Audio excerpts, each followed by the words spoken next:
Relief and concern after the city announces its plans for a controlled implosion to bring down the Hard Rock collapse site. As Josh Robertson reports, residents are relieved something's finally being done, but there's concern about the potential for further damage. I'm sitting down reading the newspaper and whoom, whoom, whoom. It's a story that almost any resident living in the French Quarter can now recite by heart, where they were when they felt the Hard Rock collapse. My wife was going to the gym.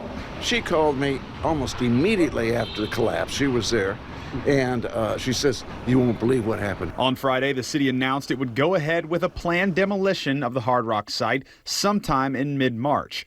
The same company who stabilized the two cranes after the collapse will also handle the implosion now.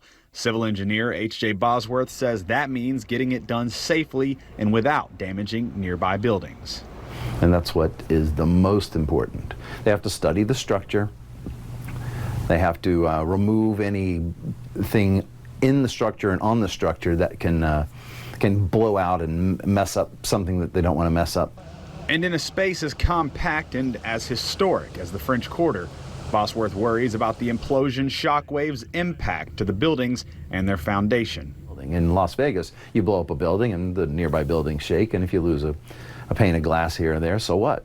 The French Quarter of New Orleans is much more fragile. Because, I mean, we just had, less than 2 weeks ago, some bricks just fall right here, just maybe from trucks passing, or nobody even knows why that fell.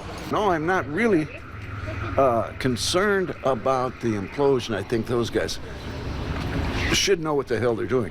But whether concerned or not, most would agree something needs to be done, and fast. First of all, it has to come down immediately. And because the traffic on Rampart Street has just been drastically curtailed, and it hurts all the residents or all the businesses. Instead of waiting another full year with that eyesore, if they could pull it off, then that'd be miraculous. For those who call the French Quarter home or their place of work, they say it's about protecting their history as much as possible. And of course, the safety of the area and also the surrounding buildings. You got the Sanger building right across the street. Well, you know, the Rouse's is the old 1830 bakery. Sure. So as far away as we are, nobody knows the long-term effect.